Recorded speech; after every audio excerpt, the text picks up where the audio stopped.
Assalamualaikum warahmatullahi wabarakatuh. Pada kesempatan kali ini, di video ini kita akan coba jelaskan 10 sumber yang bisa kita jadikan untuk penelitian kajian pustaka.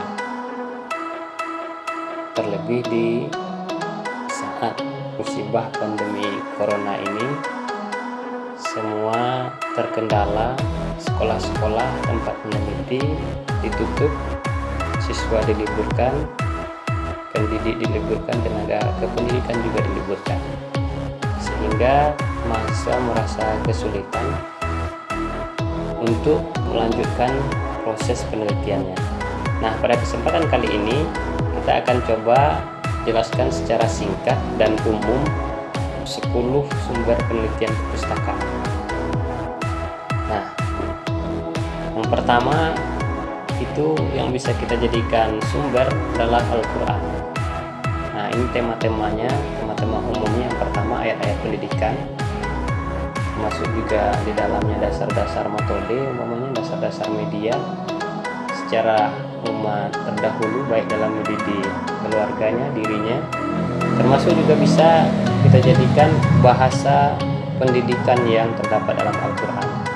Begitu juga komunikasinya dan ijaz, keindahan bahasa yang ada dalam Al-Quran. Itu yang pertama. Nah, yang berikutnya, yang kedua, yang bisa kita jadikan sumber itu adalah hadis, pedoman kedua umat Islam. Apa saja tema-temanya? Seperti yang saya tuliskan di sini, mungkin dapat kita saksikan. Yang pertama, hadis-hadis tentang pendidikan, cara-cara Nabi berkomunikasi, cara-cara atau metode Nabi mendidik, media yang pernah digunakan Nabi mendidik, nasihat-nasihat Nabi, pola hidup, gaya hidup, lalu retorika, keindahan struktur kata-kata yang digunakan Nabi dalam mendidik. Nah, yang berikutnya yang juga bisa kita jadikan sumber penelitian pustaka itu adalah tafsir. Temanya mungkin tentang asbabun nuzul, bisa kita kembangkan pemikiran-pemikiran mufassir, metode-metode tafsir yang mereka gunakan dalam tafsirnya masing-masing, apakah itu tafsir falsafi, lugawi, atau tafsir-tafsir hukum, tema-tema hukum. Juga ada tafsir yang khusus tema-temanya tentang pendidikan, riwayat dan hikayat-hikayat yang ada dalam tafsir tersebut juga mungkin bisa corak tafsir Maududi, dan juga mungkin bisa kita teliti perjalanan pendidikan mufassir itu, apa saja perjalanannya sehingga dia menjadi seorang mufassir, lalu juga mungkin secara sosial.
Apa temanya? Diantaranya dasar-dasar berdiskusi, dasar-dasar berdebat, dasar-dasar menyindir, satire, memuji, cacian, pengumpamaan, majas. Lebih-lebih aplikasi dan teknologi sekarang itu sangat luar biasa, membackup semua informasi berkembang sangat cepat. Jadi cacian, makian, pujian, segala macamnya itu tidak bisa dibendung. Barangkali dasar-dasarnya bisa kita kaji dalam kajian ini.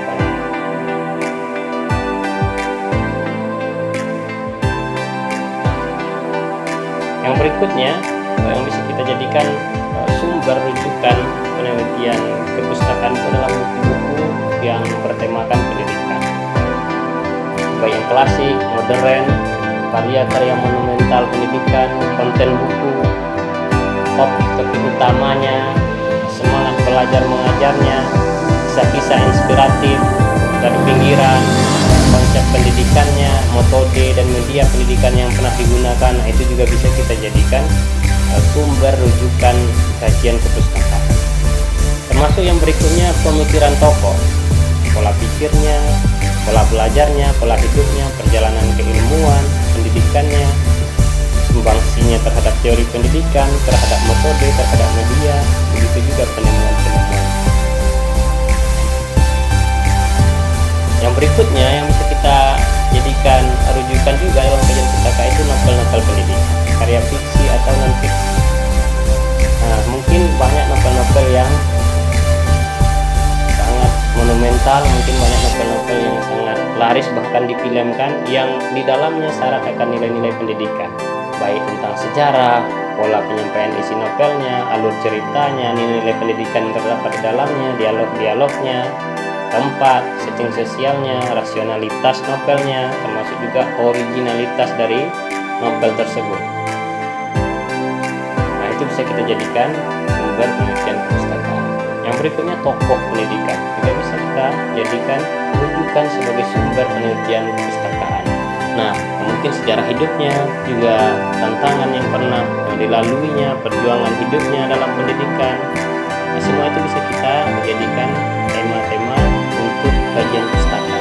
Kekuatan fisik dan jiwanya, walaupun umpamanya dimasukkan ke dalam penjara dan sebagainya, tapi jiwa fisiknya tetap kuat, tetap memberikan nilai-nilai pendidikan. Begitu juga ketekunannya dan lama masa belajarnya dari satu negara ke negara lain dan segala macamnya, itu juga bisa kita jadikan sumber-sumber penelitian.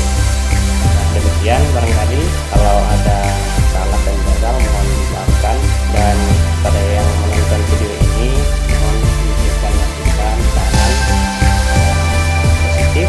Jangan lupa mohon bantu like, komen, dan share ke teman-teman. Assalamualaikum warahmatullahi wabarakatuh.